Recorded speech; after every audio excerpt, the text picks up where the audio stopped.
Bienvenidas a esta majestuosa conferencia, un encuentro de aprendizaje y luz que lleva por nombre Propuesta para corregir situación fiscal y deuda pública. Dice el escritor y economista español José Luis Sampedro: hay dos clases de economistas, los que quieren hacer más ricos a los ricos y los que queremos hacer menos pobres a los pobres. Así que hoy es una noche para disfrutar. Una noche para disfrutar talento, arte y muchas cosas más. Una noche para disfrutar de la poesía. Una noche para disfrutar de la poesía y talento de Santiago. Dime, querido Vidal, ya que eres medios de trabajo para ser buen diputado a un Congreso Nacional, debe ser hombre de gana, de inteligencia y decoro. No sea pengüenche, Teodoro, que para un Congreso no hay más que saber decir corobor, corobor. Si es así, amigo Vidal, yo tengo un loro educado que sería buen diputado a un Congreso Nacional, pues él, aunque es animal, no se venderá por oro y sabe tanto mi loro que si uno habla por allá, él contesta por acá. Corrobor, corrobor. Pues mirad, a mi entender, creí que los diputados eran patriotas honrados y de bastante saber que el pueblo sabía escoger hombre serio como un toro y nunca elegir a un mono para que sea mal cristiano. ¿No es así, querido hermano? Corrobor, corrobor. En los gobiernos pasados, los jefes que gobernaban, ellos mismos arreglaban moldes para diputados y algunos habían dañado, pues no servían para cosas. Pero otros, créalo, Teodoro, que antes de al Congreso ir, los enseñaron a decir corrobor, corrobor.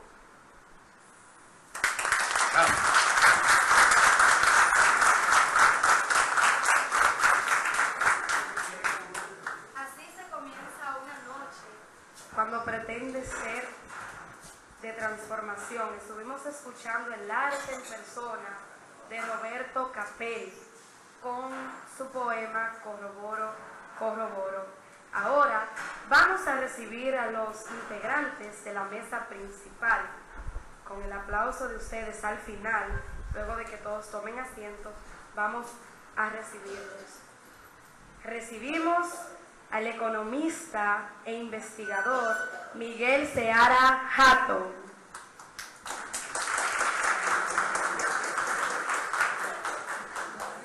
Recibimos a Juan Castillo de la Fundación Solidaridad.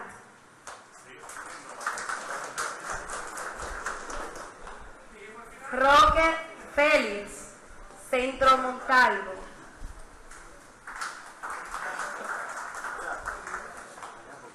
Ana Vázquez, del Centro Integral para el Desarrollo Local.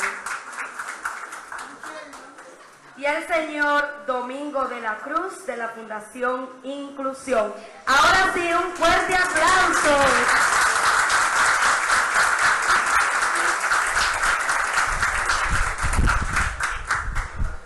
Gracias por estar aquí. Con la presencia de todos ellos, damos la apertura formal a esta actividad, recibiendo al señor Domingo de la Cruz con las palabras de bienvenida. Hermanos y hermanas, buenas noches.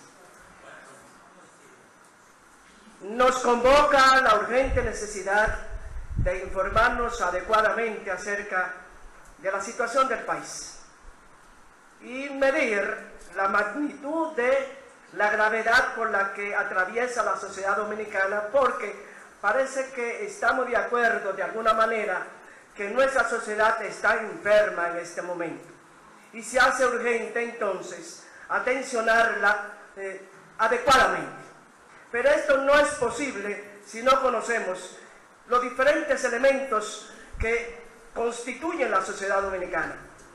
Y sin lugar a dudas que el elemento económico es vital para ir desentrañando esta problemática que nos agobia y que esperamos más temprano que tarde deshacernos de esto.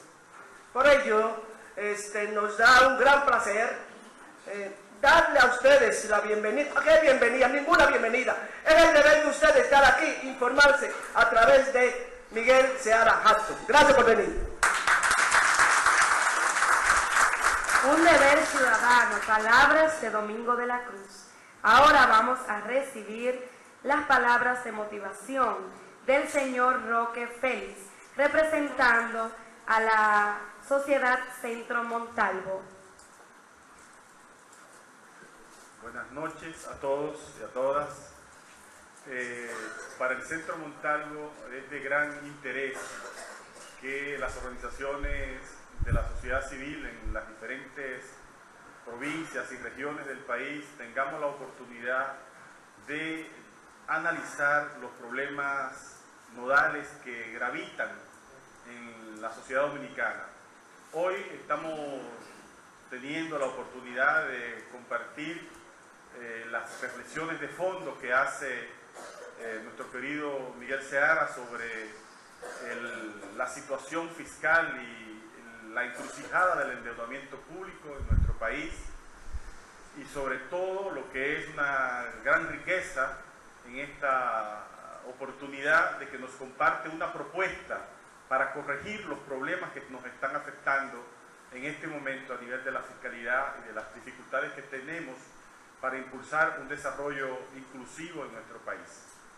Reiterar el compromiso de nuestra institución, que algunos habrán ido observando, está expresando la compactación de un conjunto de obras sociales de la Compañía de Jesús en República Dominicana, donde nos estamos integrando todas las obras en las diferentes regiones del país alrededor de esta institución que llamamos Centro Montalvo, y nos hemos propuesto replicar un ejercicio que frecuentemente hacemos en Santo Domingo, de analizar los primeros sábados de cada mes un tema nodal de la problemática nacional.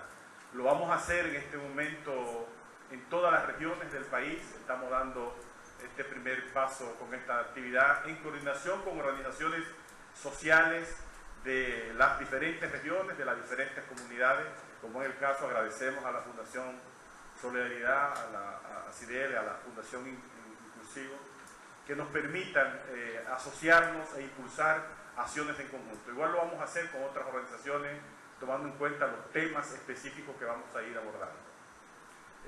Agradecer a todos que podamos tener la oportunidad de encontrarnos cada cierto tiempo para discutir estos temas de interés nacional. Ese es un poco lo que queremos dejar instalado como motivación en esta jornada de hoy.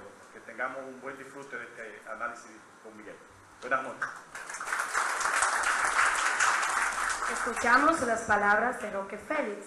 Ahora pedimos a Ana Vázquez, del Centro Integral para el Desarrollo Local, que venga a ilustrarnos con la semblanza del conferencista.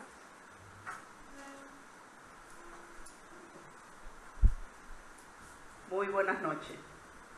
Iniciaba esta actividad precisamente con un hermoso poema que muestra de alguna manera las realidades que tenemos en nuestro país y cómo muchos y muchas de nuestros diputados y diputadas solo están en el Congreso, en la Cámara de Diputados, para decir corroboro. En la noche de hoy vamos a estar discutiendo, como ya decía el señor Roque Félix, conversando sobre un tema nodal en República Dominicana, sobre un tema que nos afecta a todos y todas, sobre un tema que está incluido e incluso en la planificación, en la estrategia nacional de cómo abordar el tema fiscal, pero en esta ocasión nos estará acompañando uno de los grandes expertos que nosotros tenemos en el país y mucho más allá. Aquí dirían, bueno, la semblanza de don Miguel Seara.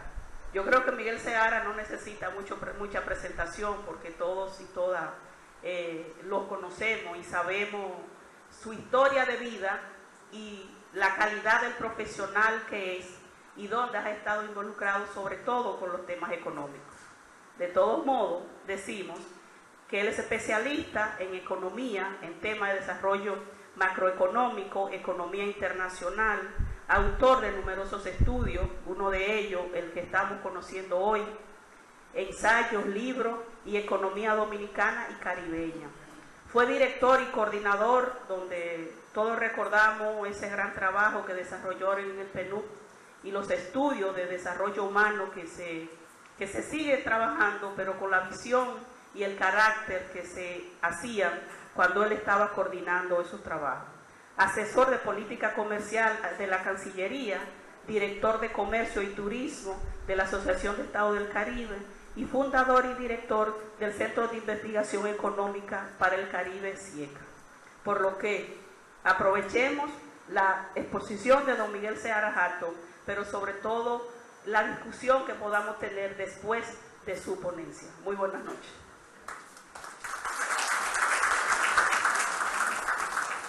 Escuchamos las palabras de Ana Vázquez. Vamos a pedir ahora, por favor, a los integrantes de la mesa principal que pasen a formar parte del público para recibir entonces a nuestro expositor, el señor Miguel Seara Hatton. Para recibir a nuestro expositor, el señor Miguel Seara Hatton. Así que vamos a recibirlo como se merece.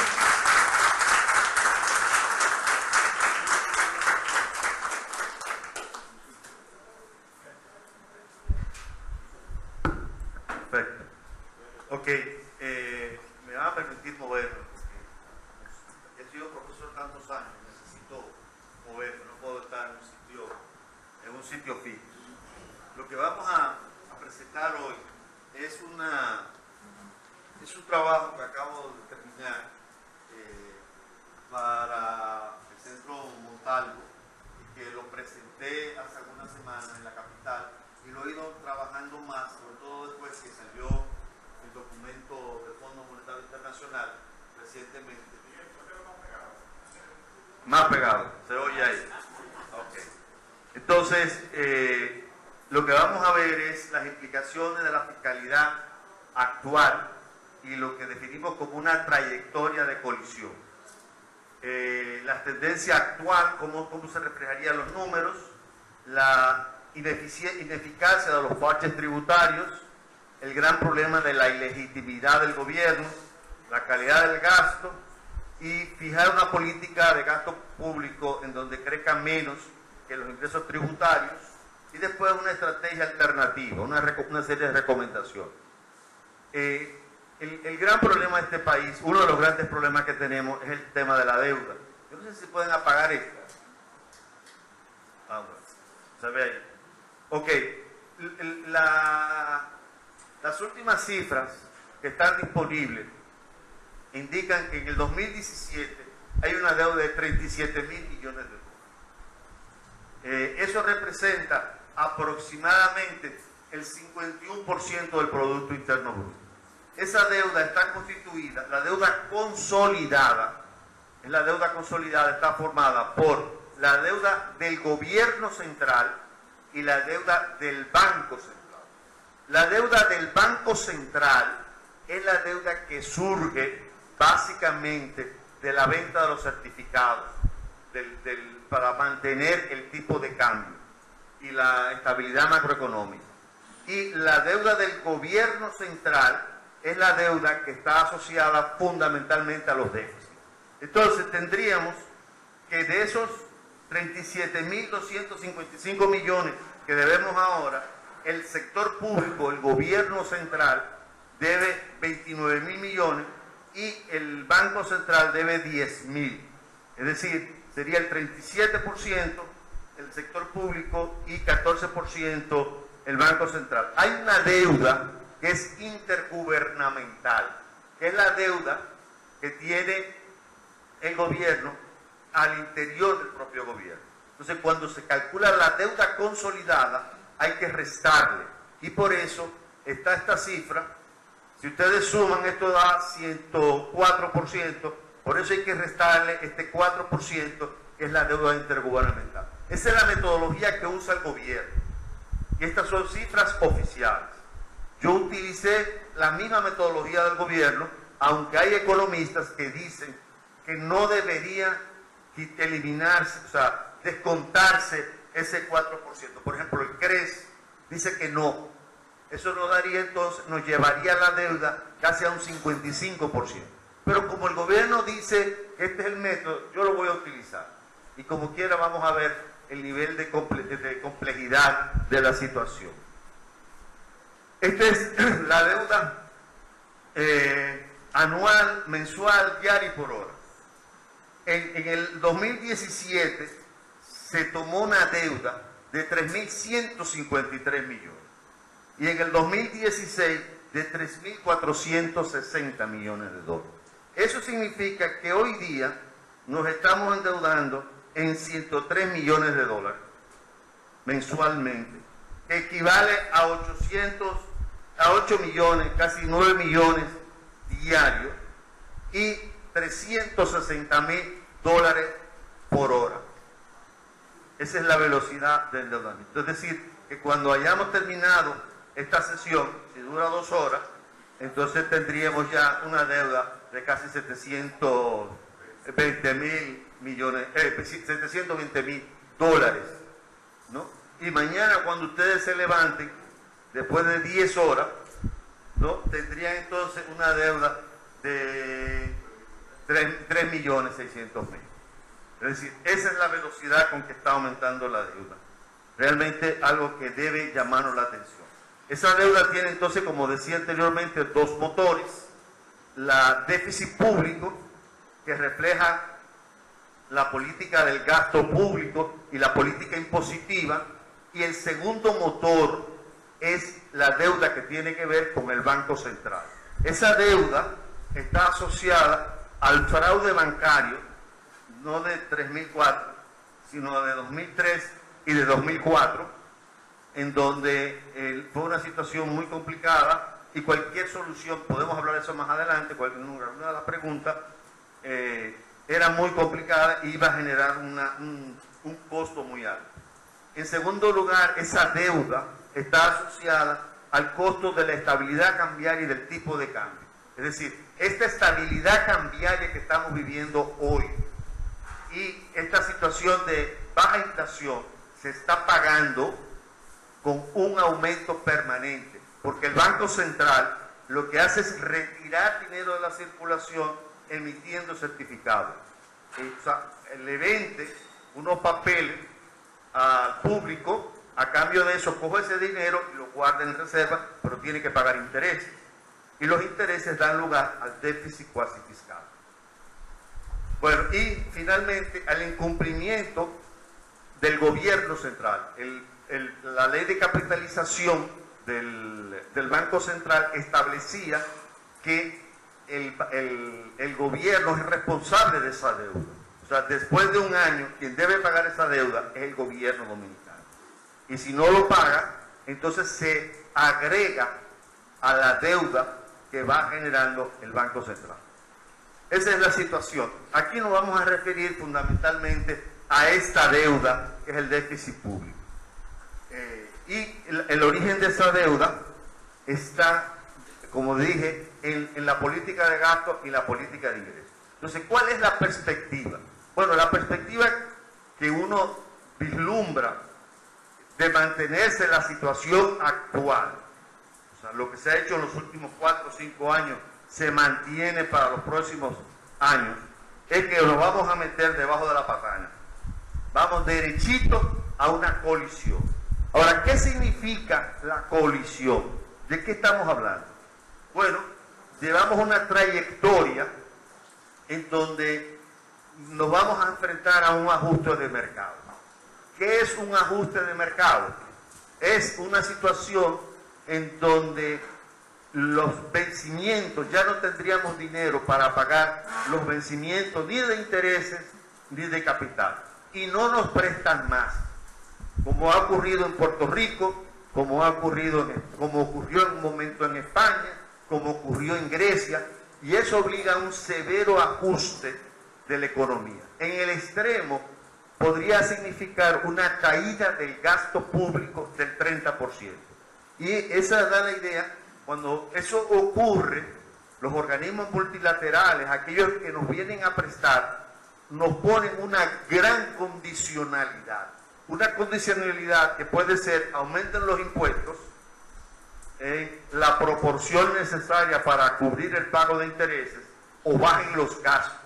Regularmente lo que ocurre es que nos dicen: ustedes tienen que apretarse los cinturones. Lo han escuchado, me imagino que aquí tenemos, sobre todo los que vivíamos en la década de los 80, nos debemos acordar mucho de eso, de cuando nos decían: tienen que apretarse los cinturones, ¿no? Es decir, que eso implica un deterioro directo de la calidad de vida de la persona. Nos están diciendo: no hay crédito, ¿no?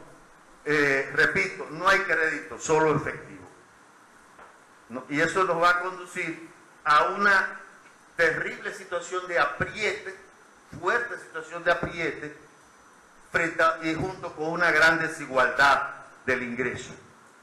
Son fenómenos que van juntos. En este caso es la condición de acceso al crédito, se hace muy severa, muy difícil. Solamente me prestan si cumplo una condicionalidad, y eso es un ajuste de mercado. Ejemplo, repito, Puerto Rico, Grecia, experiencias recientes que hemos vivido.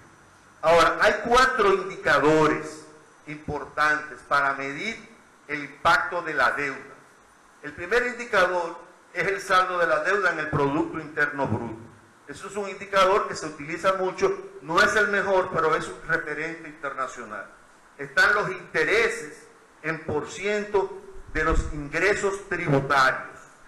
Está la proporción de intereses que es pagado con nueva deuda, y está el monto del servicio total de la deuda como porcentaje de los ingresos tributarios, lo cual nos da una idea de el dinero, el volumen de dinero que requerimos para enfrentar los compromisos que vencen en un determinado periodo. Adicionalmente, hay 2 agravantes. Una es que la deuda soberana está sustentada en emisión de bonos. Como ustedes saben, los bonos los puede comprar cualquiera. Hoy día los bonos dominicanos pueden estar en manos de australianos, de españoles, de franceses, de chilenos, de dominicanos, de gente de Santiago, de cualquier lado, ¿no? Es gente que compra esos activos y lo que le interesa es que le paguen. No sabe ni a dónde está colocado ese dinero, porque es a través de intermediarios. Ahora, esos bonos son muy difíciles de renegociar, porque el acreedor es muy difuso.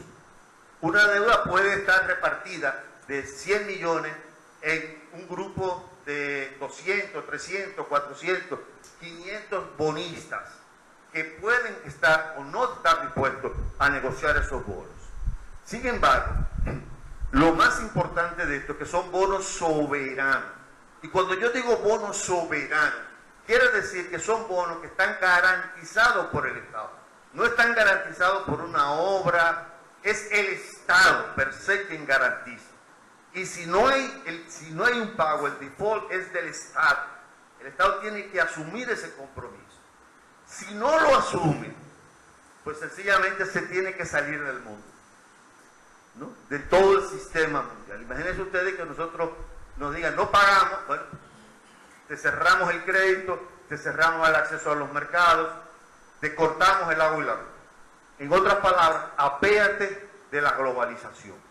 Ese es el mensaje que nos dan, ¿no? Y por lo tanto, el prestamista está dispuesto a prestar. O sea, el bonista dice: no, está bien, yo te presto porque yo sé que tú te vas a morir, pero me vas a pagar, ¿no? No me importa que te mueras, te puedes morir, no es mi problema. Ni me voy a enterar, quizás. Me voy a enterar si ya es un escándalo internacional, como ha ocurrido en muchos países, pero me vas a pagar. Entonces eso hace que el bonista esté mucho más relajado y tenga seguridad de que le van a pagar en algún momento. El segundo elemento nuevo, digamos, que estamos viviendo ahora, es que son las agencias evaluadoras de crédito, como Standard & Poor's, ¿no?, que evalúan la situación de crédito de un país, la situación de solvencia. Ahora, ni las agencias evaluadoras de crédito, ni los organismos multilaterales tienen un instrumento matemático, econométrico, que permita predecir el momento del quiebre de ese país. Ese quiebre no sabemos si va a ser en un mes, 2 meses, 5 meses, 1 año, 2 años, 5 años. Ocurre, simplemente ocurre. Alguien dice no te presto más y eso genera una cadena, ¿no?, de que ya nadie más te presta. Entonces ese es uno de los grandes problemas. Las agencias son Fitch Ratings, Moody, Standard & Poor's, que son las más conocidas en nuestro país.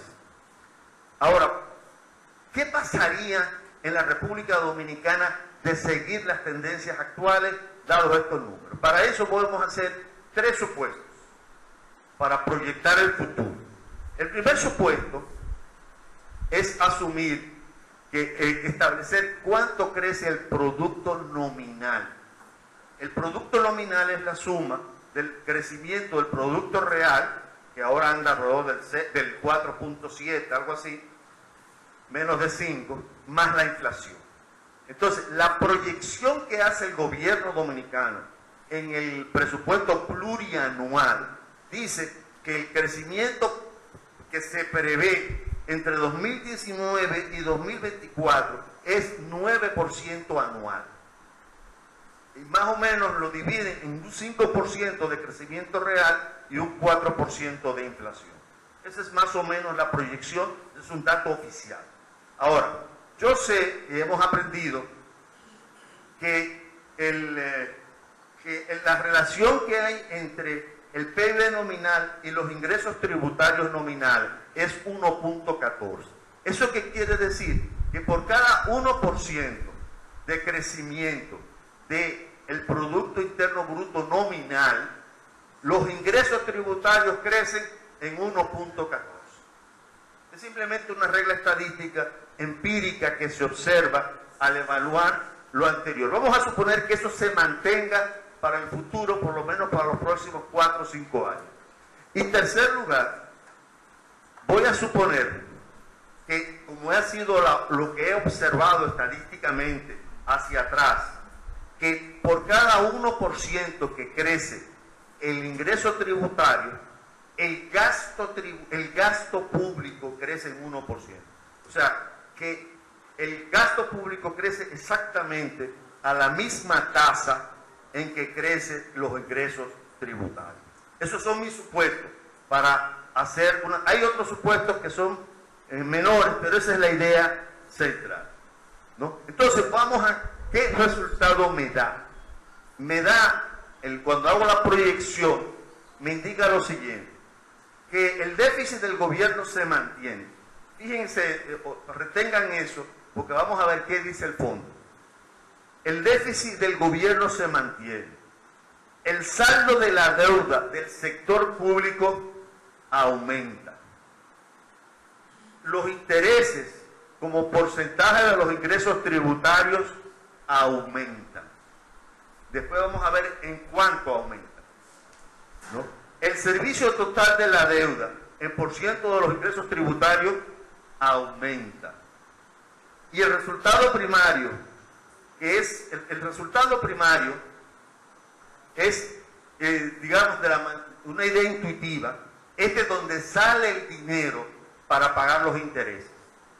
Es la diferencia entre los ingresos entre los ingresos públicos menos el gasto descontado los intereses. De una manera intuitiva, es de donde sale el dinero para pagar los intereses. Okay. Y eso me está dando el resultado de que esa parte de ingreso va a mejorar un poquito, pero no va a ser suficiente para pagar los intereses. Ya esto me está indicando un escenario, me está señalando un escenario de complicación, porque lo que me está diciendo es que en los próximos años la situación se me va a complicar, va a estar peor de lo que tengo hoy, y por lo tanto estamos caminando ¿hacia dónde? Hacia una situación de insolvencia. Insolvencia cuando no pueda pagar. ¿Ok? Si se estuviera reduciendo, por ejemplo, el déficit del gobierno se reduce, o el saldo de la deuda en vez de aumentar disminuye, si los intereses como porcentaje de los ingresos disminuyen, etcétera, entonces estaría una situación caminando ¿hacia dónde? Hacia una situación de estabilidad. ¿Ok? ¿En qué porcentaje eso ocurre? Bueno, este es el saldo de la deuda del sector público no financiero, es decir, lo que se llama el gobierno central.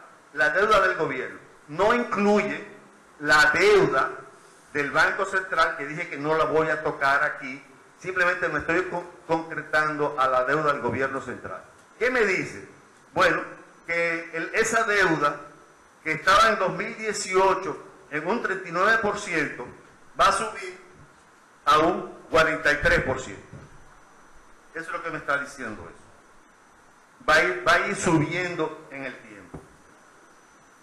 Los intereses como porcentaje de los ingresos tributarios va a subir de un 24% en el 2018 a un 28%. Pero la tendencia ¿cuál es? A subir. Tengo una clara tendencia a deteriorarse, hasta que llegue un punto que tenga que dedicar el 28.3%. Eso es con mis cálculos, ¿no? Pero ahorita vamos a ver lo que dice el fondo.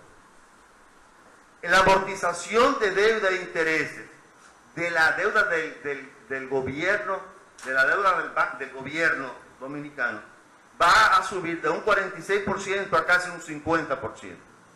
Entre el 2018 y el 2024.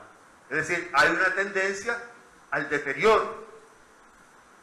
Y el porcentaje de la deuda, de los intereses, el porcentaje de los intereses que voy a pagar con nuevos préstamos aumenta. Miren, vamos a ver la cifra absoluta.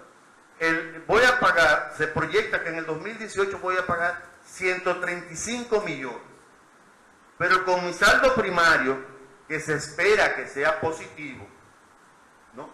Me da para cubrir 48 millones, 48 mil millones. Pero ¿cuánto me falta para cerrar la brecha? 87 mil millones. Lo rojo es la brecha, y este es el valor total de los intereses. O sea, ¿qué tengo? Que en el tiempo, la brecha va subiendo en términos de valor, aunque en porcentaje sube menos rápido. Pero estamos diciendo que tenemos que endeudarnos. Por ejemplo, en el 2023 tendríamos que endeudarnos en 141 mil millones de pesos, nada más para pagar intereses. Yo me puedo endeudar para pagar el capital, o sea, el capital que vence me reengancho. Pero si me endeudo para pagar intereses, tengo un movimiento donde más deuda impulsa más deuda. O sea, me endeudo más porque cada vez tengo que pagar más intereses, y por lo tanto me voy a tener que endeudar más, y así, al endeudarme más tendría que pagar más intereses, y así tendría un ciclo, digamos, autónomo del endeudamiento. Ahora, ¿qué dice el fondo? Esto salió después de lo que yo había hecho mis números. El fondo coincide prácticamente con los números que prepararon. La deuda, este es del sector público consolidado completo. Aquí se incluye el Banco Central y el gobierno. Ellos calculan 51%, pero en el 2023 va a estar en 57%. O sea, la deuda aumenta como porcentaje del Producto Interno Bruto. La deuda, el balance del sector público consolidado aumenta. O sea, ese es de todo el sector público, va aumentando. El balance del sector público, el balance primario, o sea, de donde sale el dinero para pagar los intereses, mejora, pero se queda muy pequeño, 0.2, 0.3% del Producto Interno Bruto. Y el balance del gobierno central, que es la maquinita que me está generando deuda, sube de 2.8 a 3.6. Inclusive el gobierno dijo este año que el déficit del gobierno era 2.4, creo, 2.3% del producto. Pero el cálculo que hace el fondo es aproximadamente de 3.2%. Un 1% hoy día, un 1% del producto es más o menos 40.000 millones. Si yo digo 3%, suena como poquín, ¿no? Dice 3% del producto, pero 3% del producto sería 120.000 millones de pesos, que no es un maíz, es correcto. Entonces, el gasto en intereses, que paga el gobierno, subiría de 3.4 a 4.2%. Es decir, que si consideramos solamente, estaríamos hablando que terminaríamos pagando alrededor de, ahí sería como 60.000, 4%, 240.000 millones de pesos de intereses. Y los intereses son como un dinero botado, ¿no? Sobre todo si no utilicé correctamente el dinero el dinero que cogí prestado. Luego el balance, por ejemplo, la deuda para pagar intereses. Fíjense, este es el balance primario del sector público. El pago de intereses es esta cantidad, 3.5, y este es el balance primario, ¿no? Entonces eso significa que voy a tener que, aquí está el balance primario. Entonces la diferencia, esto es lo que yo tendría que endeudarme, la deuda para pagar intereses, va aumentando, ¿lo ven? Va aumentando. Lo que quiere decir que este año, por ejemplo, yo tendría que endeudarme en 145.000, 160.000, 150.000 millones de pesos para pagar intereses, nada más. Entonces estos son los números del fondo, no son míos. Los números del fondo entonces, ¿qué dicen? Que la deuda aumenta, que el déficit del sector público consolidado aumenta, que el balance primario consolidado apenas mejora, que el déficit del gobierno central aumenta y que el pago de los intereses aumenta. Y además que el pago de intereses con nueva deuda aumenta. Eso es lo que dice el fondo, no lo digo yo. Mis números también coinciden con eso.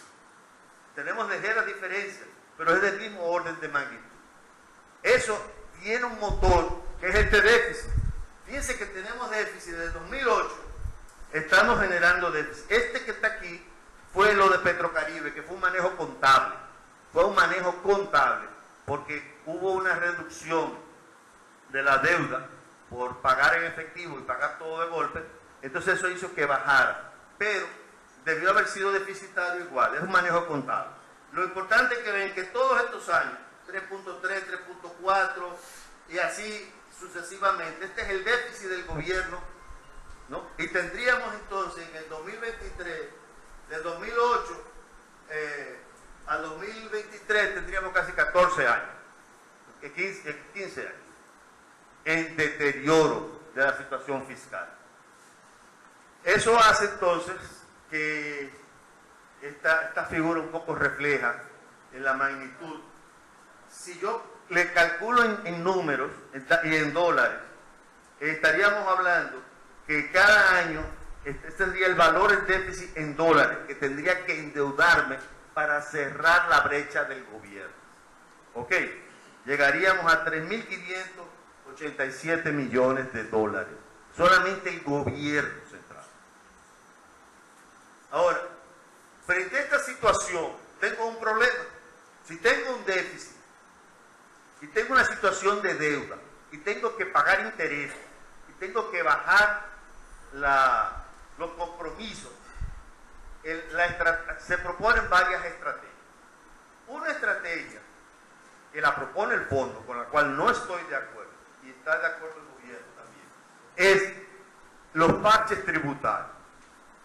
Y realmente la experiencia en la República Dominicana es que en los últimos años, desde el 2005 hasta el 2017, hemos tenido, y hay algunos ajustes, hemos tenido como 10 o 12 o 13 ajustes tributarios, o sea, legislaciones, nuevos impuestos, aumento de tasas, aumento de la base o nuevas figuras impositivas. Y la presión fiscal, no sé si se ve ahí, no aumenta, 14, 12, 13, sigue estando entre 13 y 14%. No aumenta la presión fiscal, a pesar de las medidas impositivas que se han tomado en los últimos años. Entonces, la pregunta es, ¿por qué? Sería una necedad o un acto de ignorancia querer repetir lo mismo que hemos hecho en los últimos 10, 12 años, 15 años, seguir proyectándolo hacia adelante, porque no vamos a resolver el problema. ¿Por qué? Porque la sociedad dominicana o el Estado dominicano no tiene legitimidad para cobrar más impuestos. El Estado dominicano no tiene ninguna legitimidad, tiene la legalidad, pero no la legitimidad. Y no tiene la legitimidad porque hay corrupción, porque hay impunidad, porque la calidad del gasto público es muy mala, porque hay mucha ineficiencia y desperdicio y desviación de fondos. Y eso se convierte, en cierta forma, en un atraco que se desvía en corrupción e impunidad y al final el dinero desaparece. Por lo menos no se utiliza con los propósitos que se establecieron, que se suponía iban a ser usados los recursos. Eso es Botella, eso es OISOE, eso es Odebrecht. Odebrecht, ¿de dónde salió la plata de Odebrecht? Salió del fisco, ¿no? Fueron aumentos de costos sobre costos. Entonces eso ha ilegitimado al gobierno. Por eso hay una gran indignación nacional que cada vez crece y se hace más patente. En el caso concreto, el movimiento verde es un poco una esperanza de empoderamiento ciudadano contra la corrupción y la impunidad. Y ha creado cada día más conciencia de la necesidad de enfrentar la impunidad y la corrupción como una vía para enfrentar la situación fiscal del país. Hay una gran ilegitimidad del gobierno que se traduce en muchas mediciones. Casi todas las mediciones internacionales que hay hoy, más importantes, todas indican que el principal problema de este país es un deterioro institucional. Por ejemplo, en el famoso en el Foro Económico Mundial, la principal razón para no hacer negocio en la República Dominicana es la corrupción. En 8 de los 10 años que tiene la sede, el primer problema es la corrupción. El primer problema es la corrupción, ¿no? En otros indicadores, como el índice de ese global completo, el índice global de competitividad, República Dominicana ha perdido 5 posiciones y estamos en la posición 27 en el mundo que más perdió. Estos índices son índices de percepción. Ahora, la percepción tiene que medirse en el largo plazo. No se puede medir de un año a otro.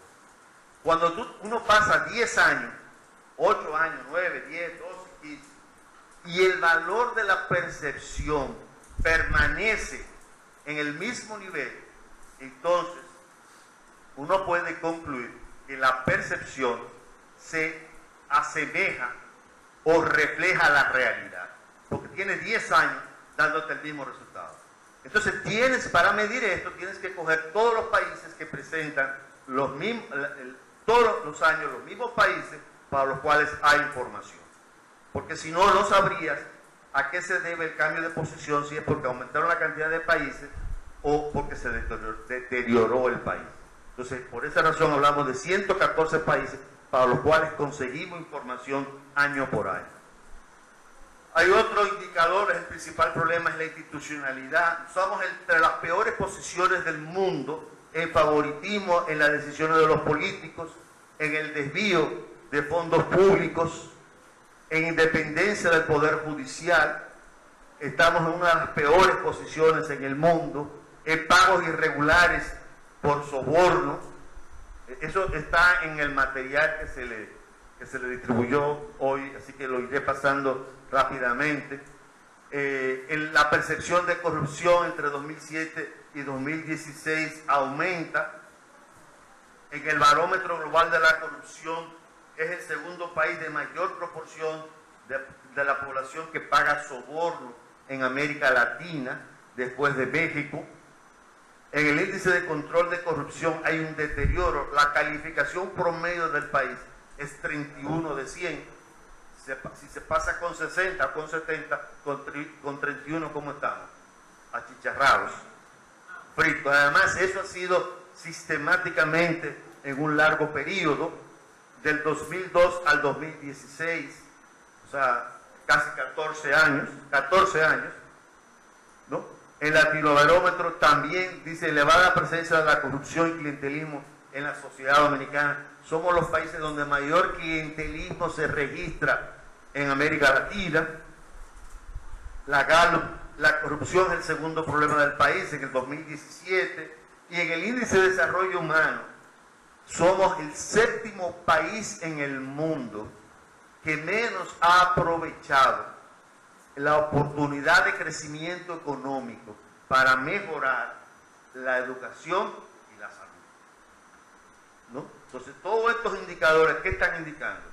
¿Qué nos están señalando?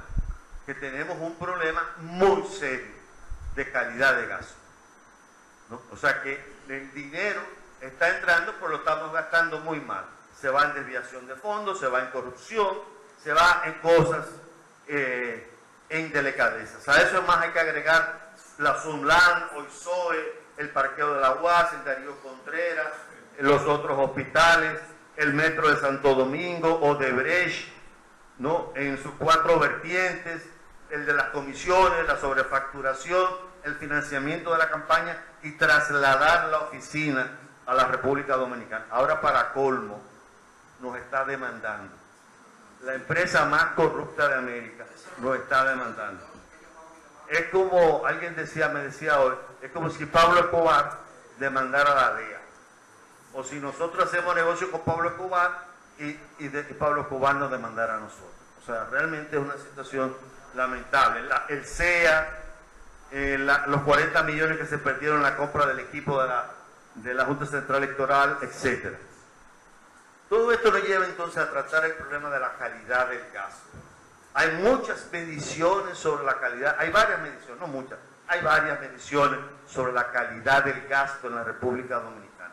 Oxfam hizo un cálculo para el año pasado y determinó que la desviación de fondos por dinero que se paga en nominillas, por corrupción, por sobrecostos, etcétera, era 91 millones de dólares, 91 mil millones de pesos, que eso es aproximadamente el 2.5% del Producto Interno Bruto. El FMI calcula que a nivel mundial se paga el 2% del Producto Interno Bruto en soborno. Y en la República Dominicana, con todos estos indicadores que vimos, probablemente, si no somos los que estamos arriba, por lo menos estamos en la media. Pero por debajo de la media, lo dudo. Y eso nos daría aproximadamente unos 78 mil millones. El PRM, sobre la base de una revisión detallada de más de 6 mil líneas de gasto, pudo determinar en el 2016 que había una desviación de fondos del 2.23% del producto, que eran 75 mil millones de pesos. Sobre la base, una base muy documentada de corrupción, de todos los registros que habían salido en la prensa en los últimos 10 años, o sea, se sacaron todos. Se calculó en una presentación que hizo Abinader que había 46 mil millones de pesos anuales se podían determinar por las denuncias de corrupción. Entonces, el gran problema, uno de los grandes problemas que tiene este país es mejorar la calidad del gasto. Y mejorar la calidad del gasto significa gastar donde se necesita y dejar de gastar donde no se necesita. ¿Esto qué quiere decir? Bueno, gastemos en seguridad, o sea, no es bajar el nivel de gasto, es simplemente donde no lo necesito, cógelo y gástalo. ¿Qué necesita este país? Salud, agua potable, alcantarillado. Hay una serie de necesidades muy claramente identificadas que podrían resolver una gran parte de nuestros problemas. Dado todos los ejercicios empíricos, se puede estimar que una eficiencia, mejorando la eficiencia del gasto público, podría llegar al 3% del Producto Interno Bruto. Y a los precios actuales, eso significaría el 17% del gasto y sería como alrededor de 120.000 millones de pesos. Si se gasta bien, repito, no es bajar el nivel de gasto, sino sacar en donde no se está gastando y llevar el dinero donde sí se necesita. Aquí pongo algunos ejemplos que están en el texto de dónde se podría gastar mejor ese dinero. Por ejemplo, aumento de los militares, en salud, solidaridad, el aporte al Banco Central, etc. Este es el trabajo que hizo OXA, donde determinó las botellas, la corrupción, las entidades que sobran, y todo eso le daba aproximadamente 106.000 millones de pesos. Bueno, okay. El gran problema entonces que tenemos para la calidad del gasto es que el poder basado en la mentira, en la corrupción y en la impunidad es ilegítimo. No puede tener legalidad, pero no es legal. Y yo creo que ese es el gran cuestionamiento que tiene que hacerse nuestra sociedad en el día de hoy. Con eso entonces resolvemos una parte del problema. Podemos tener una disponibilidad para gastar mejor de cerca del 3% del producto. Ahora, tenemos que corregir la situación del déficit, porque no podemos tener esa maquinita operando. Entonces, la propuesta es hacer que el gasto público crezca menos de lo que crecen los ingresos tributarios. Si ustedes ven este gráfico, hace el ejemplo. Esta línea que ustedes ven aquí es el ingreso tributario y este es el gasto público. La proyección es del 2017 al 2024 que esa brecha se mantiene. Por lo tanto, lo que hay que hacer es cerrar esa brecha. Si el gasto público, el ingreso tributario, perdón, crece al 10%, que es más o menos lo que es, o 9.5, vamos a poner 10%, y el gasto público crece en 7.5%, o la mitad, vamos a poner 7.5%. ¿Qué ocurriría? Que esta que está aquí, esta línea sería la nueva trayectoria del gasto público. Sería aumentando el gasto público, pero en el año 2024, se habría eliminado el déficit. Si aceleramos si en vez de que el gasto público se crezca al 75% de los ingresos tributarios, crece a la mitad, entonces aquí sería, en el 2020 se resolvería el problema. Claro, no estamos recomendando, sería si el gasto total, el 30%, no el 50%, el 30%. En 2 años podríamos cerrar la brecha. Ahora, no recomendamos esto, sino que recomendamos una respuesta de un 50 o un 75% de crecimiento del gasto público. Este sería el comportamiento. Esta es la trayectoria que llevamos hoy y esta es la que estamos proponiendo. Como ven, el gasto público no se reduce. Lo que se reduce es la velocidad de aumento, ¿no? Porque si bajamos el gasto público, podemos tener una recesión. Hay que gastar mejor, pero quitarle velocidad al aumento del gasto público. Eso garantiza que los intereses, los ingresos tributarios se caen. Esta es la tendencia actual y esta sería la tendencia si ocurre una caída al 75%, o sea, que crezca el gasto público en 7.5 en relación a los ingresos tributarios, que seguirían creciendo al 10. El incremento del ingreso tributario, estoy asumiendo, simplemente crece como consecuencia del aumento del ingreso del Producto Interno Bruto nominal. No estoy hablando de que hay nuevas tasas, no estoy hablando de que hay aumentar la base ni nuevas figuras impositivas. Igual ocurre con la amortización y los intereses, que caen aceleradamente, como ustedes lo ven. Esta es la tendencia actual. Y la deuda, el saldo de la deuda en porcentaje del producto empezaría a recogerse también, ¿no? Entonces estaríamos corrigiendo la situación. ¿Qué pasaría con la proporción de los intereses que se pagan con nueva deuda? Mírenlo aquí, que es el robo, ¿no? Se iría recogiendo de manera tal de que en el año de 2024 se eliminaría ese problema. Igual ocurriría en porcentaje del Producto Interno Bruto. El Fondo Monetario Internacional está proponiendo que aumentemos la presión tributaria en 3%, o sea, en 120 mil millones de pesos. Y nosotros estamos proponiendo esta alternativa. Nos parece más razonable porque tenemos la convicción de que no va a aumentar los ingresos tributarios. Este es el resultado financiero, este es el que se prevé. Nosotros decimos que terminaríamos en el 2024 con una ligera mejoría de la situación fiscal. Este es el porcentaje del producto, tendríamos una ligera mejoría.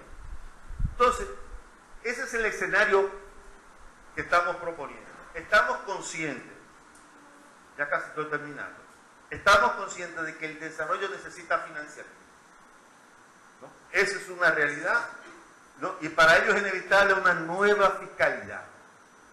Ellos demandan una nueva institucionalidad que garantice que el dinero que se le pasa al Estado como impuesto se va a usar bien y que el Estado asuma un rol de liderazgo ético. En fin, se necesita una transformación. Para lograr eso se necesita un músculo social tenso, permanentemente tenso, que cree presión para que el Estado se vea obligado a cambiar esa forma de hacer la política económica. El gobierno entonces debe dar señales claras. Para uno arreglar su casa, no tiene que preguntar al vecino. El Estado tiene que asumir una serie de medidas ahora. No necesita preguntar al vecino, no se necesita un pacto ahora. Para tú mejorar tu gasto, para tú ordenarte, no necesitas preguntar al vecino, lo puedes hacer solo. Ahora, eso requiere un músculo social tenso, todo el tiempo tenso, para poder alcanzar ese objetivo. Una permanente movilización ciudadana y partidos políticos que estén dispuestos a cambiar la forma de hacer política. Entonces, ¿cuáles son las recomendaciones finales? Y con esto termino. Primero, es una propuesta de 5 elementos de lo que he presentado acá. Primero, el primer elemento es dar señales claras de que se termina el régimen de corrupción e impunidad. Es más, simplemente acercarnos a la media de América Latina implicaría un cambio fundamental en la forma como se ha hecho, como se está realizando el gasto en la República Dominicana. ¿No? En segundo lugar, mejorar la calidad del gasto. Eso significa gastar donde se necesita y dejar de gastar donde no se necesita. Tercero, establecer como meta que el crecimiento del gasto público anual sea menor que el crecimiento de los ingresos tributarios, determinado por el crecimiento del ingreso tributario determinado por el crecimiento del PBI nominal. Es decir, esto es una regla sencilla, muy sencilla, que no necesita grandes complicaciones y que me evita el efecto recesivo de tumbar el gasto. Lo que estamos diciendo, crece menos, vas a seguir subiendo, pero a menor velocidad. Cuarto, establecer los criterios de endeudamiento público. Esto es medible. Hoy día ya se conocen las técnicas y los medios. Después de haber enfrentado el tema de la corrupción e impunidad, de haber mejorado la calidad del gasto, de hacer que el crecimiento del gasto público sea menor al crecimiento de los ingresos tributarios, y de haber establecido criterios de endeudamiento, entonces planteémonos el tema del pacto fiscal. Porque ahí tendríamos ya que establecer qué se necesita, cuánto dinero necesita el Estado para alcanzar las metas de desarrollo económico de este país. Muchas gracias.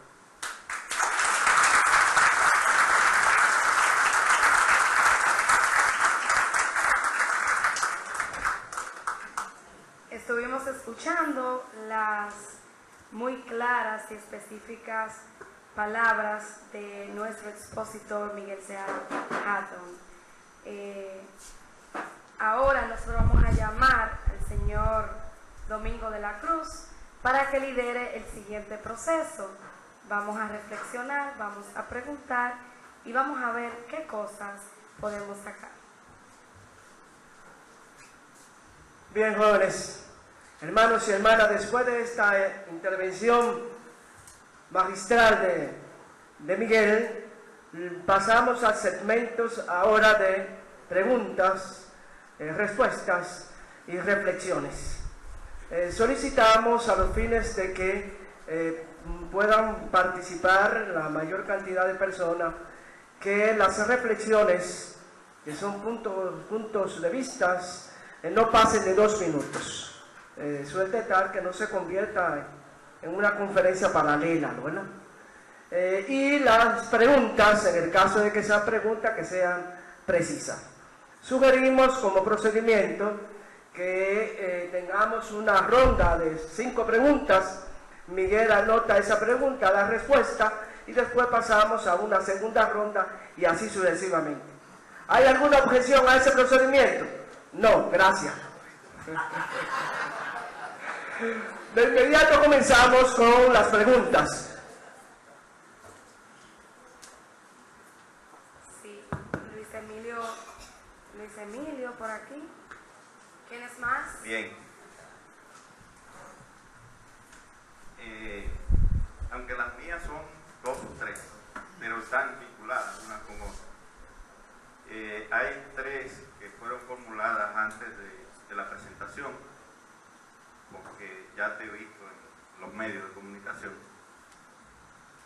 Primero, cuando un país llega a la insostenibilidad fiscal y financiera, de acuerdo con parámetros internacionales.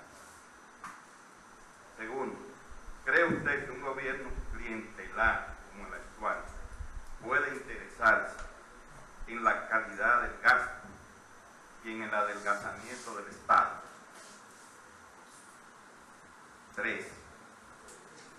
Estamos en el 2018,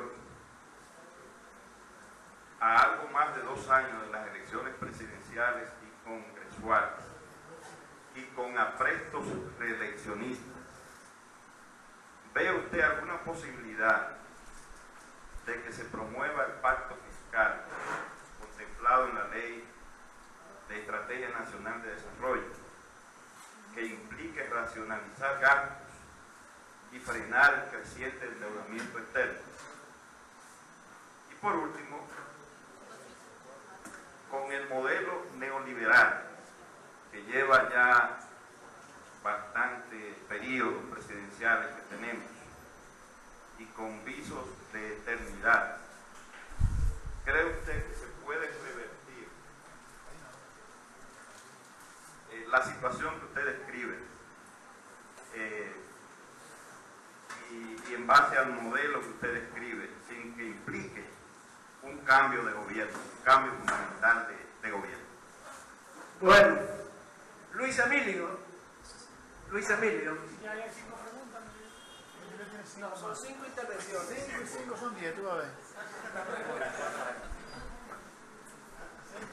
Dice la presentación que el financiamiento es para el desarrollo, sin embargo el financiamiento está sirviendo para la corrupción. Entonces, no hay que se pueda depositar un documento a los organismos financieros, mire, pero lo que se está cogiendo prestado es para financiar corrupción, si se puede, y si no lo hay, ¿qué podríamos hacer frente a los organismos internacionales? Y dos, ampliar sobre la presión tributaria, porque hay criterios encontrados al respecto. Gracias. Claudio Durán, ¿dónde está el hermano? Claudio.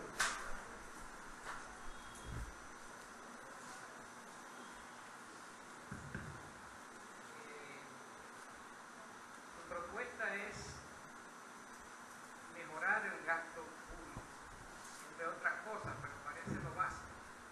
La del fondo es subir la presión tributaria 3 puntos. Siendo la presión tributaria dominicana una de las más bajas de América, 14%, siendo el promedio de América Latina 22 o 23%, y hay países que tienen hasta un 40%. No es lógico que la proposición del fondo es más aceptable.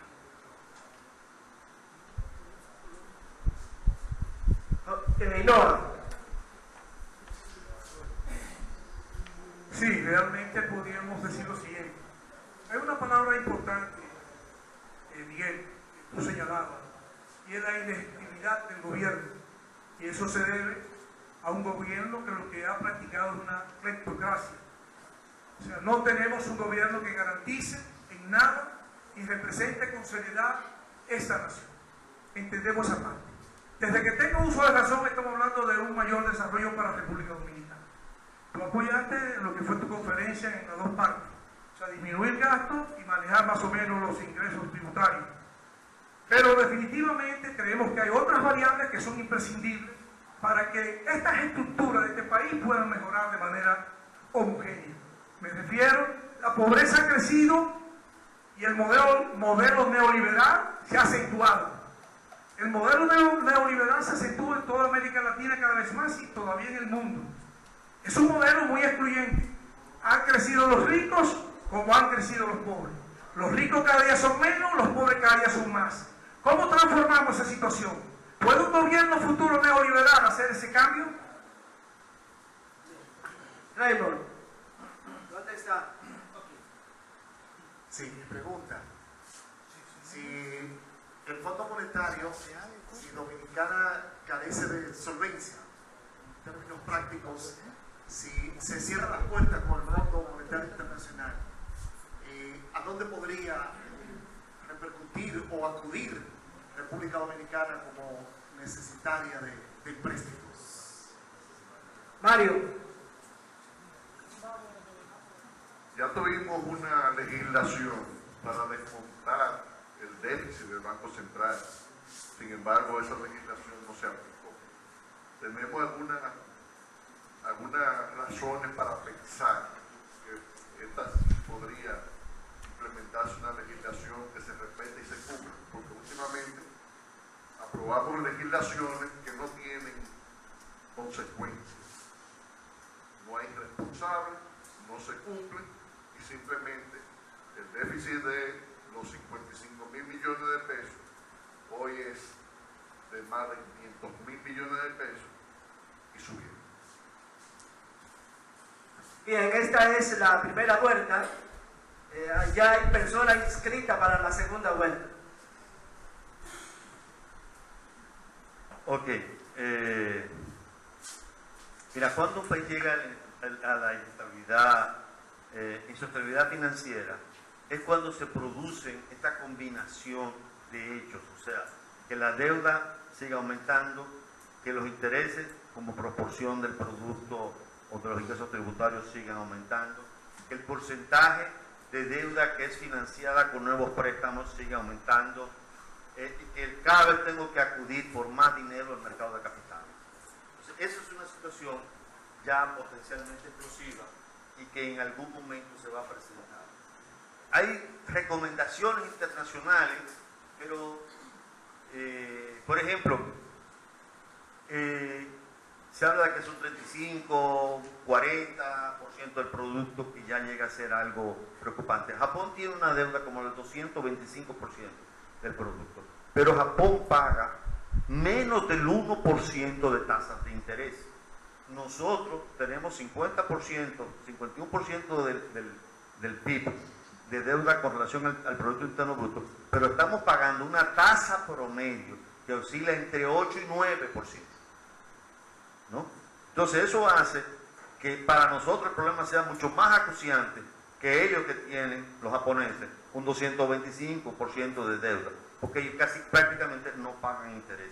Los americanos tienen por encima del 100, pero pagan tasas de interés por debajo del 2.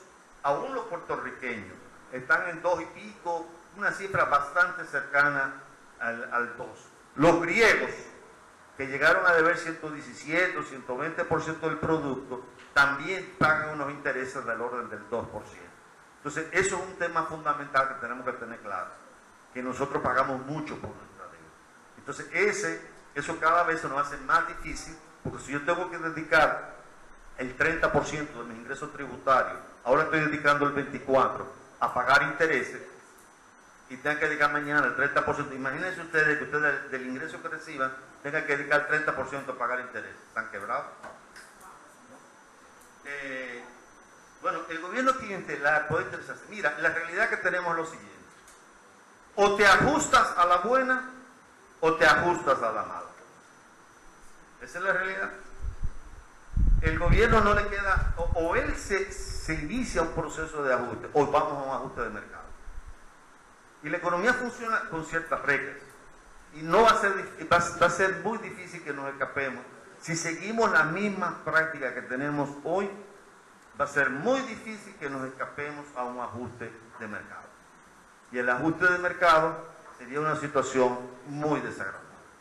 Si no, miren lo que está pasando en Puerto Rico, miren lo que está pasando en Grecia, miren lo que pasó en algún momento en Argentina, y miren, acuérdense de lo que tengan edad, de lo que pasó aquí en la década de los 80, en donde el 18 de agosto del año de 1982, México declaró una moratoria de la deuda, y automáticamente ahí empezó la década perdida de América Latina. Y aquí fue un proceso muy difícil, con un acuerdo con el Fondo Monetario Internacional. Bueno, ¿es posible un pacto fiscal? Yo digo, el pacto fiscal debe ser un resultado. Para que haya una negociación tengo que tener credibilidad y tengo que confiar, ¿no? Entonces tú tienes que tomar medidas, porque tú me estás pidiendo a mí que yo te dé más plata.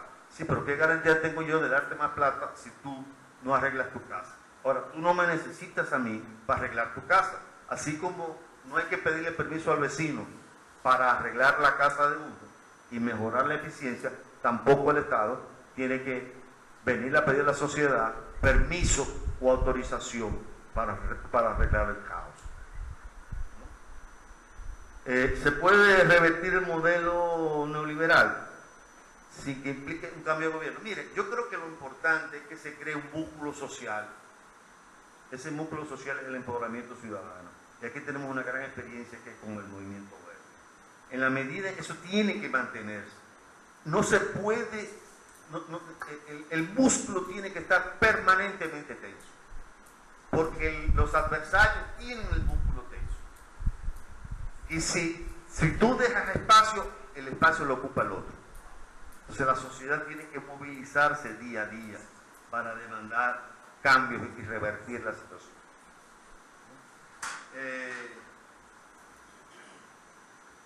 ¿Hay un mecanismo para advertir a los organismos internacionales?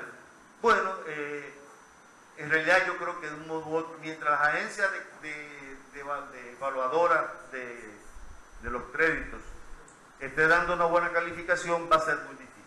Además, porque el acreedor es muy difuso. Hoy día el acreedor es difuso.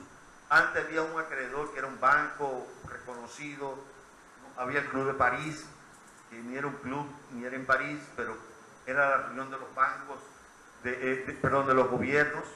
O sea, había dónde con quién negociar. Ahora es muy difuso negociar con los tenedores de los bonos.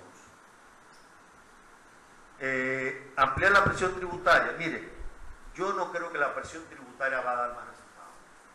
El fondo dice que hay que, si el superávit, el fondo dice que hay que pagar alrededor del 3.4, 3.5% de intereses, el por ciento del Producto Interno Bruto de interés. Si el resultado primario, que es decir, donde sale el dinero para pagar esos intereses, hoy día es el 0.4, ustedes restan, digamos 3.6 menos 0.4, hay que buscar 3.2. Y 3.2, señores, como dije en algún momento, son como 145 mil millones de pesos.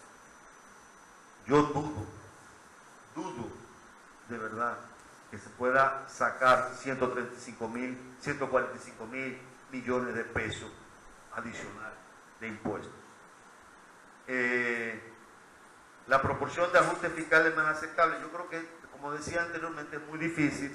Creo que para que la población acepte eso tiene que haber una serie de cambios muy trascendentales en la economía, a menos que no metamos un ajuste de mercado. Y si nos metemos a un ajuste de mercado, ahí sí va a haber grandes perdedores, ¿no? Va a haber grandes perdedores porque, por ejemplo, en los países, el caso de la Unión Soviética, cuando Rusia hizo su primer ajuste, la mortalidad de hombres, la esperanza de vida se redujo y la mortalidad de hombres creció muchísimo, pues simplemente porque no había empleo, había desasosiego, alcoholismo, una serie de consecuencias que se deben al proceso de ajuste. La pobreza ha creado el modelo neoliberal. Eso es otro tema. Sí hay posibilidad de cómo enfrentar estrategias para salir al tema de la pobreza.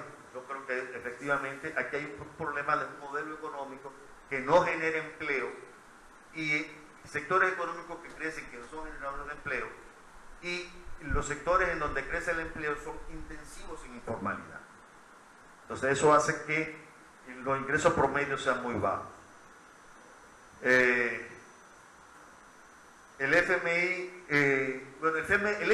no te está prestando ahora, al menos que llegues a un acuerdo. Aquí te prestan ahora son los bonistas por la figura de la deuda soberana. Deuda soberana, el Estado es el garante. Cuando ya no me preste nadie, entonces voy a tener que ir dando el fondo y el fondo va a decir: yo te presto, pero tienes que subir los impuestos o tienes que bajar el gasto y tienes que apretarte el cinturón. Aquella figura que presenté, ¿no?, que un poco refleja la complejidad, ¿no?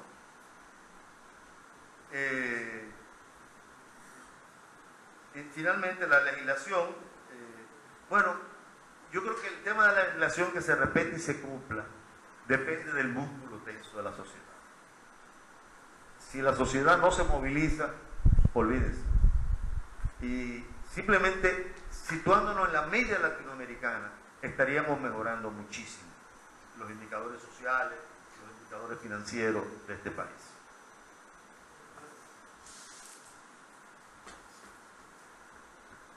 Tenemos la intervención de David y luego de Castillo. Señor David.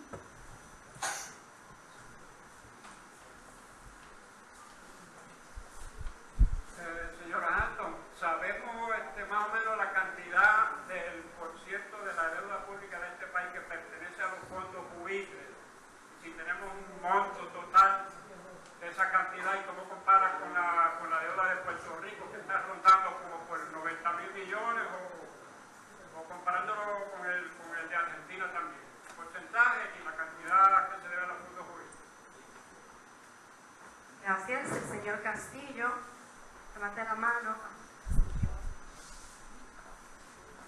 Buenas noches, don Miguel. Felicitaciones porque brillante como siempre. Y comparto plenamente la esclarecida de su conferencia y todo lo que dijo. Sin embargo, hay un punto que quisiera plantear un enfoque. Usted dijo que para el desarrollo se necesita dinero y se ha admitido internacionalmente que República Dominicana está entre los países de más baja presión tributaria, es decir, que menos impuestos paga. Y entonces, digamos, esa es una situación que le lleva a decir que deberíamos pagar más impuestos para tener más recursos para el desarrollo. Dicho eso, usted plantea, se ha planteado entonces como alternativa en una ley que se llama la Estrategia Nacional de Desarrollo, que es un mandato constitucional, la firma de un pacto fiscal. Y usted dijo, bueno, planteo 4 medidas: la corrupción y las otras 3 que mencionó, y cuando hagan eso, después hablar de un pacto fiscal. Yo soy de la opinión, ignorante al fin, pero bueno, de que esas 4 medidas deberían ser parte del pacto fiscal, porque está reduciendo la visión del pacto fiscal a una reforma tributaria. Y el pacto fiscal, como yo lo veo, es un pacto económico, político y social, donde decirle, ven, vamos a sentarnos aquí, vamos a decir cómo es el país que queremos, cómo van a ser los ingresos, cómo van a ser los gastos y cuál es el compromiso político y social que tiene. Y que eso puede lograrse con una participación amplia, movilización popular, y sea un instrumento para el desarrollo. Es decir, yo pienso que el pacto fiscal, el nombre es feo, pues la gente cuando lo oye mencionar cree que van a aumentar los impuestos. Y lo que estamos hablando es de un pacto donde digamos cuál país queremos, cuáles impuestos vamos a pagar, cómo se van a gastar y cuáles son las reglas que se van a establecer. O sea, si yo pienso que las 4 medidas que te plantea no es después, sino que deberían ser parte del pacto que se firme. Muchas gracias, el señor Agustín. Sí. Usted planteó, señor Seara, una serie de indicadores en los cuales la República Dominicana saca de las peores notas con relación a otros países.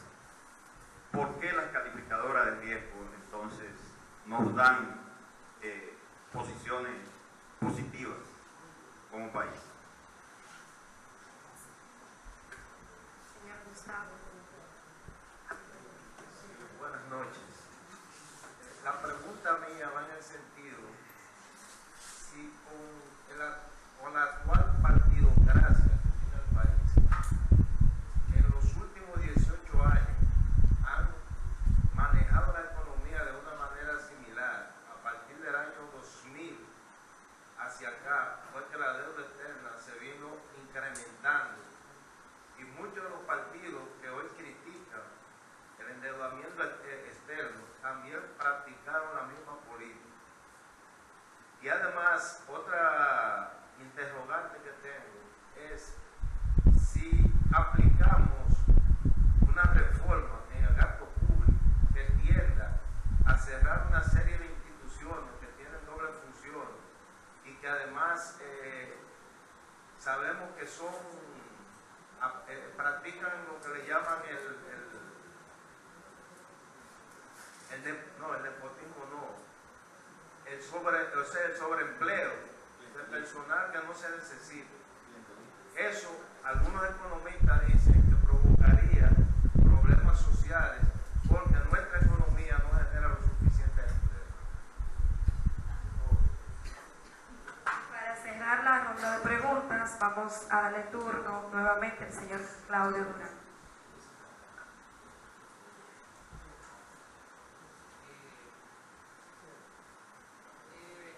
Usted es una autoridad en economía, es probable.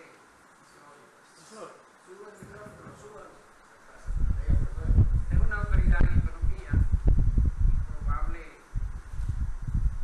gobernador del Banco Central. Esto lo digo para que entienda el respeto que le tenemos, y por eso queremos aclarar un poco más la respuesta que nos dio sobre la presión tributaria, porque también tengo entendido que se puede subir la presión tributaria suprimiendo ciertos subsidios, gasto fiscal, creo que se llama las exenciones fiscales, que es más de 145.000 millones. 200.000, más de 200.000. Más de 200.000.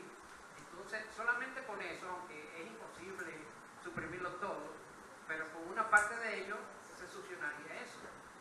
Porque la pregunta que yo le hago ahora, ¿es posible el desarrollo con una presión tributaria de un 14%? Gracias.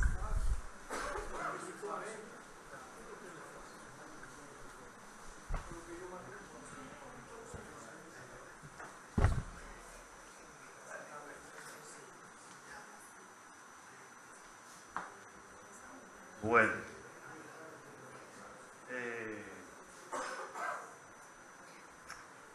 tema de la legislación, miren, en el año 2010 nosotros hicimos un estudio de 3 volúmenes publicados y fue un análisis de la política social y revisamos la legislación y los impactos de las principales leyes del país que tenía que ver con la calidad de vida de la gente. Lo que encontramos fue que en este país había más o menos leyes buenas, pero el problema era que no se cumplían y segundo, que no pasaba nada. El nivel de privación, por ejemplo, que aunque vivía una gente con discapacidad, para mí eso fue me impresionó muchísimo, ¿no? O sea, el nivel de privación de una persona que no podía caminar, que tenía incapacidad motora o auditiva o ceguera, es una cosa asombrosa en este país. Sin embargo, había leyes que los protegían, pero no se cumplían. Y no había ninguna forma de que esas leyes se cumplan. Entonces, una de las características de esta sociedad y de este Estado es que está consciente de que puede legislar cualquier cosa, hacer cualquier reforma, hacer un pacto, hacer lo que le dé la gana. Por ejemplo, con los organismos multilaterales, cuando vienen y dicen, hay que reformar el sector financiero, hay que reformar tal sector, el sector eléctrico, el sector de salud, el sector de educación. Dicen, sí, vendame dinero. Son 100 millones para la reforma. Perfecto, dámela. ¿Qué es lo que tú quieres? ¿Una ley nueva? Eso no es problema. Te hago la ley, te la aprueba el Congreso, me diste los 100 millones y no la cumplo. O la cumplo como me da la gana. Esa es la realidad, ¿no? Entonces, eso me lleva un poco a la idea del pacto, así, pura y simplemente, a sentarme con un gobierno que no cumple ni siquiera su propia legalidad. Mírenlo aquí, no lo vieron ayer, hoy, ¿cuál ha sido la historia del día de hoy de la prensa nacional? Los nombramientos. Android, o qué sé yo, ¿quién más? El uno que está acusado de hacer, traficar con gente, o gente que no tiene ninguna veces calificación de nada. Entonces, ¿qué garantía tenemos la ciudadanía de que las cosas van a cambiar? La única garantía que tiene es que se logre doblegar voluntades, y solamente se puede doblegar voluntades con fuerza. Al final de cuentas, esto es un problema político y de relaciones de poder. Si es de poder, es de la política. Entonces necesitamos una fuerza política, necesitaremos músculo social y político para que cambie la situación. Si no, no hay la presión. ¿Qué tú quieres? ¿Dónde te firmo? Y te firmo donde me da la... No firmaron un pacto educativo y le dieron el 4% para hacer un formidable negocio inmobiliario. Entonces yo creo que ese es un punto que hay que tener claro.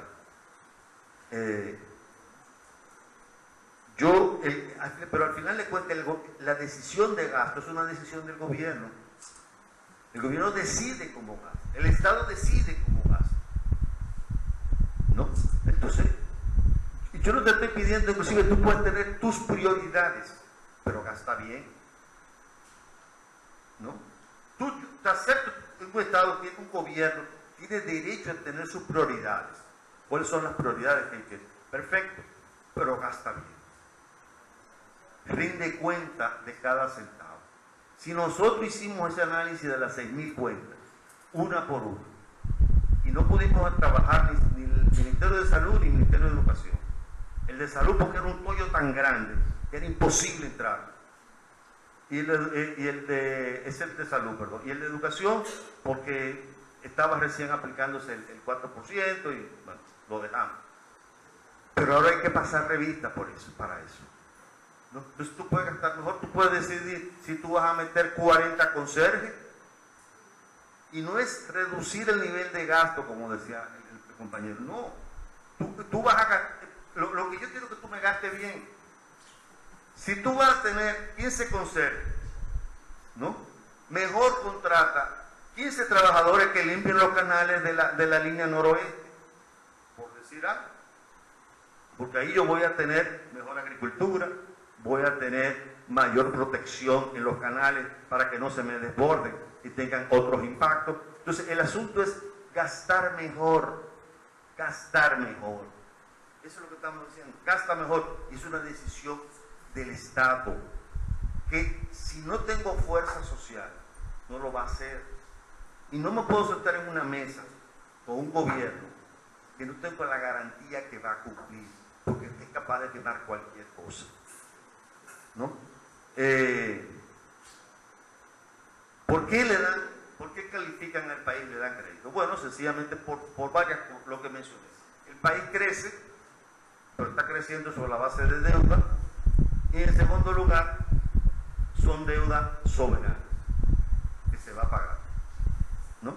Y hasta que aparezca uno que diga, no te presto más, no veo tu número claro, pero si el fondo, si ustedes ven el informe del fondo, la literatura, ustedes se sorprenden, y ustedes vieron los números del fondo que yo presenté ahí. El texto de la literatura del fondo, del aviso de prensa, no refleja esas cifras que yo presenté ahí, que son del fondo. Son del fondo. Y el fondo te está diciendo un mensaje muy claro. Va a aumentar, está aumentando la deuda en el producto, está aumentando los intereses, está aumentando la proporción que tienes que pagar con deuda de los intereses, y la amortización y los intereses, tu requerimiento de préstamo cada año están creciendo, porque tienes un déficit creciendo. Bueno, cuando eso explote, entonces va a haber un ajuste de mercado. Por eso digo que es el momento de hacer el cambio ahora, para evitar el ajuste de mercado. Porque si no, a la buena o a la mala te va a ocurrir.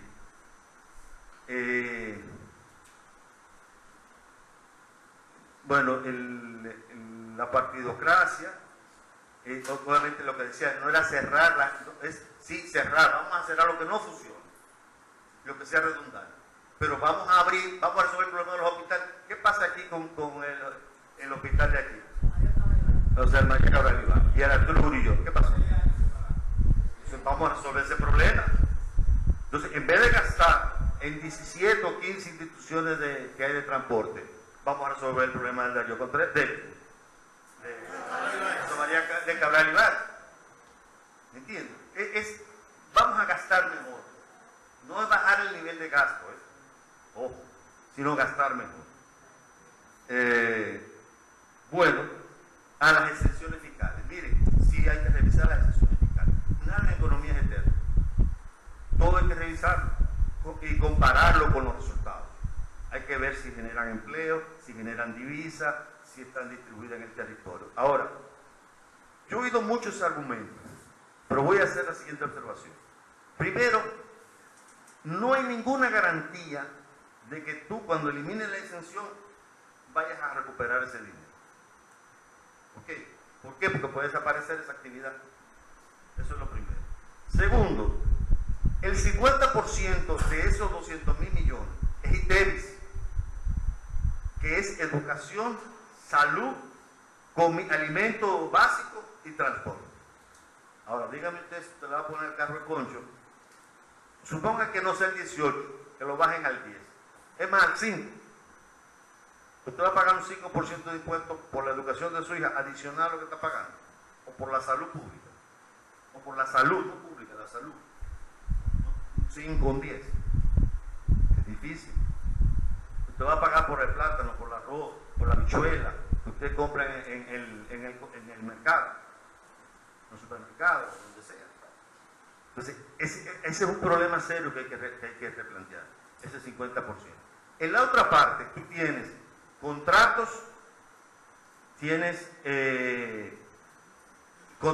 leyes y decretos. Los contratos, tú no puedes, tú tienes que revisar uno por uno para ver cuándo lo vence, o sea, lo da por finiquitado o lo cambia. ¿Me entiendes? Porque yo no puedo llegar y decir, todos los contratos que firmé los rompo. No puedes, porque estamos en un Estado de Derecho. Entonces tienes que hacer un proceso uno por uno, revisar. ¿No? Igual ocurre, bueno, con las leyes la puedes revisar, pero ahí tienes que decir, bueno, yo tengo un derecho adquirido, ¿por cuánto tiempo? Tienes que anunciar. Es decir, aun cuando tomemos hoy la decisión de hacer eso, tomaría un tiempo ejecutar. Y en tercer lugar, lo que sí puedes eliminar hoy con un plumazo son las exenciones dadas por decreto.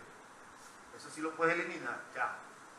No necesita, porque yo lo di unilateralmente, pero lo que son resultados de acuerdo con un segundo o un tercero, no lo puedes hacer tan fácil. Entonces, si hay 200.000 millones de pesos, alrededor del 6% del producto que hay que revisar, ¿no? Pero no es tan fácil hacerlo de golpe y porrazo como se ha dicho. Yo creo que en los incentivos aquí se ha cometido barbaridad y media, y me quedo corto. Hay que revisar todos los incentivos, pero tengo que hacerlo de una manera prudente y cortar cuando pueda cortar, para que no me salga después más cara la sal que el chivo, porque me demanden, me lleven a un tribunal internacional, todo eso puede ocurrir. Y tengo que hacerlo bien, con prudencia, pero bien, ¿no? Para que ya eliminemos lo que no sea necesario, lo eliminamos. Lo que se necesite por impacto en el empleo o en divisa, que sea demostrable, entonces ahí sí. O sea, tengo que pensarlo bien cómo lo voy a hacer para eliminar esas exenciones. Indudablemente, todas hay que revisarlas, todas hay que revisarlas. Creo que no, la mayoría no se sostiene, pero no la puedo quitar inmediatamente, sino que tengo que tener una estrategia clara de cómo la eliminar. Muchas gracias.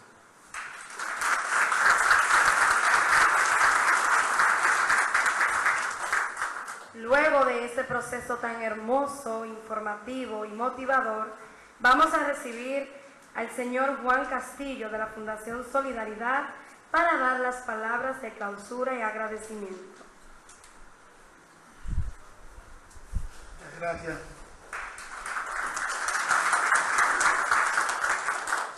Voy a ser bastante breve y quiero en primer término agradecerle a todos y a todas ustedes que hayan venido y con tanto interés hayan participado en esta actividad. A don Miguel, que de Santo Domingo, y siempre con mucho cariño se traslada a Santiago. No soy secretario. Sí, pero tú vives en la capital, tenemos allá infiltrados. Y decirle a ustedes que nosotros, la Fundación Inclusión, el Centro Integral para el Desarrollo Local, Fundación Solidaridad y el Centro Montalvo, nos sentimos alegres, contentos y satisfechos con esta actividad. Y que el propósito fundamental, que es los temas áridos de la economía, sacarlo de los altares de los expertos y traerlo a la ciudadanía. Y eso que don Miguel ha dicho del núcleo social, de la movilización ciudadana, del empoderamiento, que estamos apostando a ello. Y estos temas se ven que es posible que lo discutamos, que lo conversemos y lo seguiremos haciendo. Nosotros queremos agradecerle a este centro centenario, la Alianza Cibaeña, que nos haya acogido, y le reiteramos lo que dijo don Roque Félix al inicio, que continuaremos con un ciclo de actividades. Nosotros próximamente le convocaremos para unos cursos que estamos desarrollando para activistas sobre fiscalidad y ciudadanía, sobre cómo estos temas de los gastos fiscales, de la transparencia presupuestaria, del pacto fiscal, de la corrupción, de la impunidad, nos preparamos técnicamente para que no sean exclusivos del CONEP, de los empresarios, del gobierno, del sector económico, y que nosotros, que en fin de cuentas somos los que pagamos los impuestos y que aportamos los recursos, no estemos presentes en las decisiones. Que para hacerlo debemos estar capacitados, conscientes y movilizados. Muchas gracias y buenas noches para todas y todos. Pasamos a un brindis que tienen por ahí, así que muchas gracias.